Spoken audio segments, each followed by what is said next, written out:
Assalamu alaikum wa rahmatullahi wa barakatuh. Que la paix soit sur vous tous. Docteur Maman Solo revient pour son dernier épisode consacré à la santé pendant ce merveilleux mois de Ramadan, avec un sujet qui touche toutes les femmes en âge de jeûner. Ce sujet est si tabou, si compliqué, que j'ai mis du temps à vous le préparer et à oser le partager. Tant le poids de la responsabilité de ces informations est lourd sur le plan jurisprudentiel pour celles qui la donnent. En effet, chaque année, dans les semaines précédant Ramadan, de nombreuses femmes viennent avec cette même question au cabinet, à laquelle jusqu'à présent je n'avais que des réponses floues, voire une absence de réponse. Docteur, si je saigne de telle ou de telle manière, est-ce que je peux jeûner ou est-ce que je dois arrêter de jeûner? En fait, ce qu'elle me demande en réalité, c'est est-ce que vous pouvez prendre la responsabilité à ma place devant Allah si je ne jeûne pas et que je ne prie pas suite à votre avis médical? Autant vous dire que je ne veux absolument pas prendre cette responsabilité. J'ai déjà de quoi faire avec mes propres actes personnels, hein. Donc bref, j'ai quand même passé des heures à lire des fatwas, à assister à des conférences, à lire des livres sur le sujet des menstrues et des actes cultuels associés. Mais plus j'en apprenais et plus cela devenait flou. Faut comprendre une chose.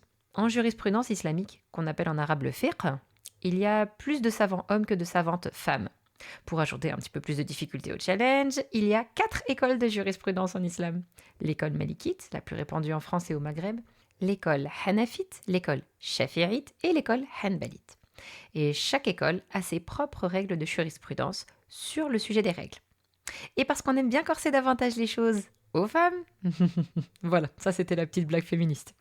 Eh bien malheureusement, les plus grands écrits sur le sujet des menstrues ont été rédigés par des savants hommes, qui ne sont donc pas concernés par les saignements directement, et ne peuvent pas comprendre le désarroi des femmes face à ces fluctuations de cycle. Au temps de notre noble prophète Muhammad sallallahu alayhi wa sallam et des premiers temps de l'islam, il y avait des femmes savantes, telles que Aïcha, radiyallahu anha, l'épouse de notre prophète bien-aimé, sallallahu alayhi wa sallam, qui conseillait les femmes sur les actes cultuels et les menstrues. Aujourd'hui, nous n'avons plus de perles précieuses comme notre mère Aïcha, radiyallahu anha, et le sujet est tellement complexe que les savants de l'époque comparaient un savant très respecté et érudit dans son domaine à un savant des menstrues. C'est pour dire. Et en effet, il y a autant de profils de saignement qu'il n'y a de femmes sur Terre. Et certaines ont des maladies modifiant leur cycle de manière aléatoire, comme les troubles de la thyroïde, le syndrome des ovaires polykystiques, les fibromes, les polypes endométriaux et les tristement célèbres endométrioses. Et la liste n'est pas du tout exhaustive, hein. D'autres sont sous contraceptifs, pouvant avoir des conséquences sur le profil de saignement également, donner des métrorragies qui peuvent survenir tous les jours, sur de longues périodes, ou au contraire bloquer complètement les cycles. Bon, déjà je vais commencer par éclaircir les points de vocabulaire que j'ai utilisés. Il y a une différence entre les menstrues, communément appelées les règles, et les métrorragies, qui sont les autres saignements que les saignements des règles. Et parce que je vous le répète depuis le début de cet épisode que ce sujet est complexe, la définition médicale diffère légèrement de la définition religieuse des deux types de saignements. Médicalement, les règles sont un saignement naturel et normal d'origine utérine, de l'endomètre pour être exact, qui survient de manière cyclique, régulier ou non, chez la femme. Elle est la conséquence d'une évacuation de l'endomètre devenue inutile en l'absence de grossesse en cours. Les menstrues durent en moyenne 5 jours, allant de 2 à 8 jours pour la majorité des femmes. Le sang est plutôt rouge-bordeaux, foncé, assez épais et à l'odeur nauséabonde. Les métrorragies, quant à elles, sont un saignement anormal, non cyclique, en dehors des menstrues habituelles. Elles peuvent se manifester par des règles plus longues qu'à l'habitude ou des règles plus abondantes ou plus douloureuses qu'à l'habitude, au point de changer trop fréquemment de protection dans la journée. Elles peuvent également survenir à un autre moment du cycle, comme c'est le cas lors de l'ovulation chez certaines femmes. Ce sang pathologique peut avoir différentes textures et couleurs. Il peut être plus épais ou plus fluide, rosé, marron, rouge vif, avec présence de caillots ou bien non, des spottings aussi. Bref, c'est très polymorphe. En fiqh, donc en jurisprudence, il y a une définition des menstrues, appelée le haïd, et une définition des métrorragies, appelée istihada. Dans la lettre sur le fiqh des menstrues de Sheikh al-Uthaymin, le haïd est un sang qui survient chez la femme naturellement, sans cause extérieure, à des moments déterminés. C'est donc du sang naturel qui ne provient ni d'une maladie, ni d'une blessure, ni d'une chute, ni d'un accouchement. D'autres auteurs ajouteront que le haïd est un sang malodorant contenant des impuretés. Le sang est donc plus épais et plus foncé que le sang d'une blessure du reste du corps, par exemple. Le sang du haïd peut être de couleur rouge ou jaune orangé ou marron et sort naturellement du sexe de la femme. Toujours selon Sheikh Al-Uthaymin, rahimahullah, les métrorragies appelées istihada sont considérées comme du sang provenant d'une veine, nommée al-adil, et non de l'utérus lui-même. D'autres auteurs ajoutent que ce sang est impur, provoqué par une maladie, et aurait un aspect très liquide et léger, et qui peut être rouge très vif, ou rose foncé, ou rose clair. Cette différence d'aspect, rapportée par les savants, est l'expression d'une science qui s'est perdue au fil des siècles et qui est redevenue très à la mode ces 10 dernières années d'ailleurs. C'est l'observation des cycles menstruels. Et oui, beaucoup de femmes ne veulent plus de traitements contraceptifs car elles ne veulent ni les effets indésirables de ces moyens chimiques, ni perturber leur cycle naturel. Mais en même temps, elles ne veulent pas tomber enceintes tous les ans. Donc, raison pour laquelle les femmes d'aujourd'hui se sont réhabituées à suivre les différentes étapes de leur cycle sexuel en observant leurs saignements, leurs sécrétions vaginales et les symptômes associés. Je vous ferai un épisode sur l'observation des cycles, vous verrez, c'est très instructif et très utile. Alors pourquoi observer ces saignements?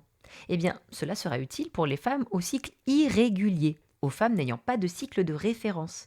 Ce sont ces différences d'aspect, de texture, de couleur et d'abondance qui permettront de faire la différence entre les menstrues, pendant lesquels les actes cultuels de la prière et du jeûne sont interdits, et les métrorragies, qui sont un état pathologique qui ne doit pas interrompre l'accomplissement de la prière et l'observance du jeûne. D'ailleurs, on rapporte cette parole du prophète sallallahu alayhi wa sallam, qui aurait dit à Fatima bint Abi Hubaysh: le sang des règles est un sang noir, reconnaissable. Lorsque tu vois ce sang, alors ne prie pas. Et lorsqu'il est d'une autre nature, alors fais tes ablutions et prie, car ce n'est qu'un saignement venant d'une veine. Rapporté par Abu Daoud. Pour celles qui ont un cycle de référence, c'est différent. Elles ne prendront pas en compte l'aspect des saignements et considéreront que tout sang qui s'écoule au-delà de son maximum de menstrues dans sa vie sera des métrorragies. Cela se fonde sur le hadith du prophète sallallahu alayhi wa sallam rapporté par Aïcha radiyallahu anha où Fatima bint Abi Hubaysh dit: Ô messager d'Allah, je souffre de saignements en continu et je ne suis jamais purifiée. Dois-je délaisser la prière? Il répondit, sallallahu alayhi wa sallam: non, ce n'est qu'un vaisseau sanguin et non du sang de règle. Délaisse la prière le nombre de jours pendant lesquels tu avais tes règles auparavant, puis fais tes grandes ablutions et accomplis la prière. Rapporté par El-Bukhari. Oula, c'est un peu technique ce que je viens de vous évoquer, non? Bon, je vous explique en détail. Déjà, comment déterminer son cycle de référence? Le cycle de référence est le nombre maximum de jours de menstrues qu'une femme a déjà observé dans sa vie. Et j'insiste bien sur le maximum dans sa vie. Si une femme constate du sang des règles au-delà de son cycle de référence, elle peut comptabiliser 3 jours maximum en plus sans dépasser une durée totale de menstrues de 15 jours. En effet, dans son livre sur les menstrues, Mukhtasar al-Akhdari a dit: si les écoulements de sang se poursuivent après la période habituelle, la femme devra attendre 3 jours supplémentaires tant que cela ne dépasse pas un total de 15 jours. Après cela, elle sera pure. Et il est également nécessaire que la femme observe un nombre minimum de 15 jours de pureté entre 2 cycles menstruels pour considérer que les saignements suivants sont aussi des menstrues. Donc si des saignements survenaient moins de 15 jours après les dernières règles, on appliquerait la règle de l'ajout de 3 jours maximal au cycle de référence, et au-delà de ces 3 jours, on parlera de métrorragie. Bon, j'ai l'impression que je vous ai perdu, donc je vous donne quelques exemples pour mieux comprendre, et je pense que ce sera plus clair.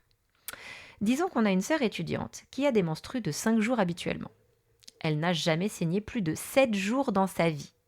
Mais suite à des examens à la faculté, le stress a dû un peu perturber ses cycles, et pendant son cycle actuel, elle a saigné 12 jours, ce qui est inhabituel. Les règles précédentes étaient survenues 21 jours avant le début de ces nouvelles règles. Que doit-elle faire? Eh bien, son cycle de référence était 7 jours, car c'est le maximum de jours de règles qu'elle a eu dans sa vie, même si ce n'était pas son habitude.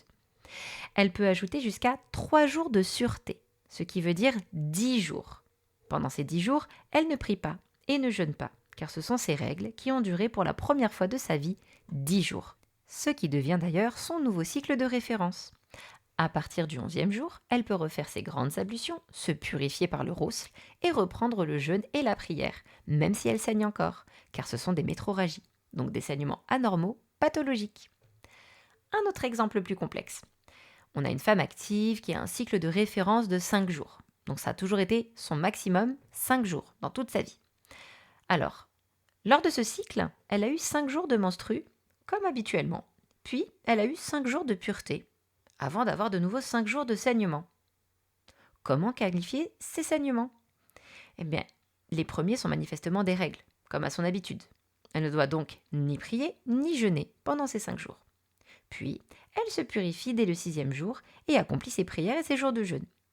Quant aux saignements qui surviennent après 5 jours de propreté, qu'en pense-t-on?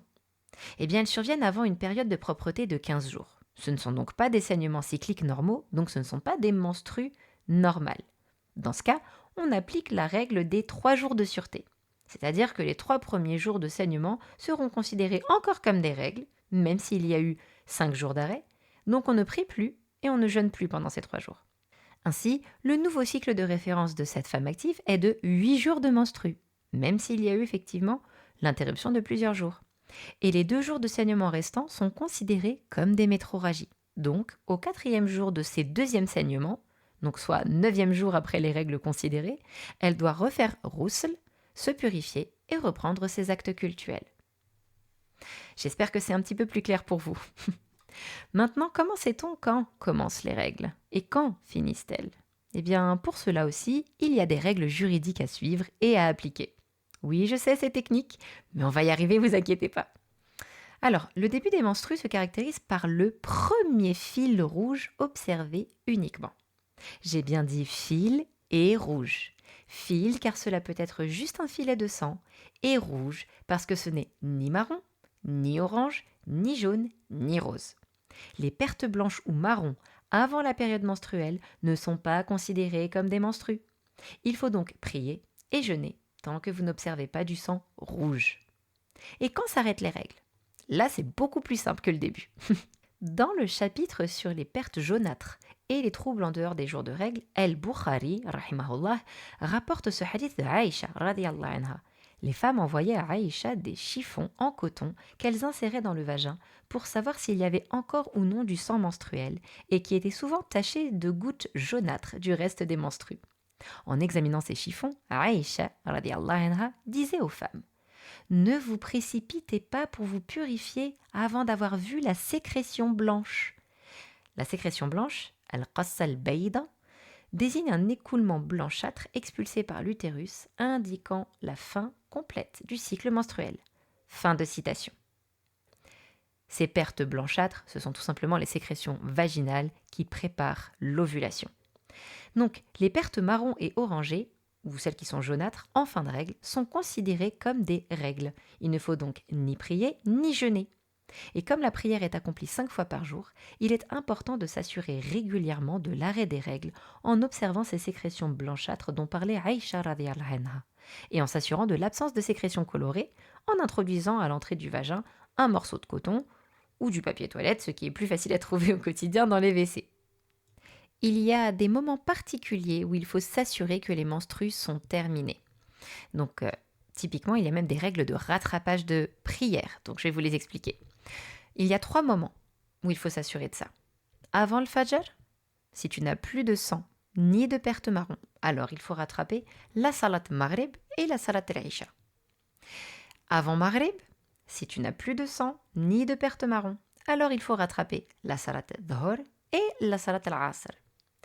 Et après l'Isha, si tu n'as plus de sang ni de perte marron, alors il faut rattraper la salat al-Maghrib et la salat al-Isha. J'espère que j'ai été assez claire sur mes explications. Il y a une dernière chose que je dois vous expliquer, c'est comment on fait lorsqu'on a des métrorragies, donc du sang pathologique, et que l'on doit quand même prier. Alors pour le jeûne, c'est très simple. On commence à jeûner à l'heure de Fajr et on coupe à l'heure de Maghrib. Donc vraiment très simple. Pour les prières, il va falloir accomplir les ablutions avant chaque prière. Et à quel moment on doit faire ces ablutions? Lorsque l'on est déjà rentré dans l'heure de la prière. Je m'explique. Vous êtes en état de métrorragie et vous devez aller travailler, donc rester dehors toute la journée. Vous avez vos ablutions avant de sortir de chez vous. Lorsque l'heure de Dhuhr va arriver, vous êtes toujours en état de métrorragie. Vous ne pouvez pas garder vos ablutions toute la journée pour chacune de vos prières. Ce n'est pas possible. Il faut que vous alliez, avant chaque prière, évacuer ce que vous aviez dans le vagin, bien sûr, vous nettoyez tout simplement aux toilettes, et ensuite attendre que l'heure de la prière arrive. Donc par exemple, si la salat ad-dhuhr est à 13h, vous devez attendre que l'heure de 13h arrive pour pouvoir faire vos ablutions et ensuite accomplir votre prière. Et cela doit se reproduire pour chacune des prières de la journée. C'est la seule réelle contrainte liée aux métrorragies. Voilà, je pense avoir fait le tour de la question sur les menstrues et les métrorragies pendant le Ramadan pour les actes cultuels, que ce soit la prière ou le jeûne. Pour ce qui est des métrorragies d'origine contraceptive, donc c'est-à-dire sous pilule, implant, stérilet, je suis encore en pleine recherche et en pleine discussion avec des gynéco-obstétriciens de l'OMAS et des professeurs de fiqh formés en fiqh des menstrues. Les contraceptifs n'existant pas au temps du prophète sallallahu alayhi wa sallam, émettre des fatwas sur ces sujets est très sensible. Mais dès que j'aurai plus de certitude, je reviendrai bien sûr vers vous avec les informations adéquates et cruciales à connaître. Ainsi s'achève la série Ramadan et santé que je vous ai proposée depuis maintenant 1 mois et demi. J'espère avoir répondu aux principales questions que les jeûneurs et les jeûneuses se posent pendant ce mois de Ramadan concernant leur santé. Et je n'ai plus qu'à vous dire prenez soin de vous, Ramadan Karim, et on se retrouve pour de nouveaux sujets sur la santé de la femme et de l'enfant avec Docteur Maman Solo, un cœur de maman soignant.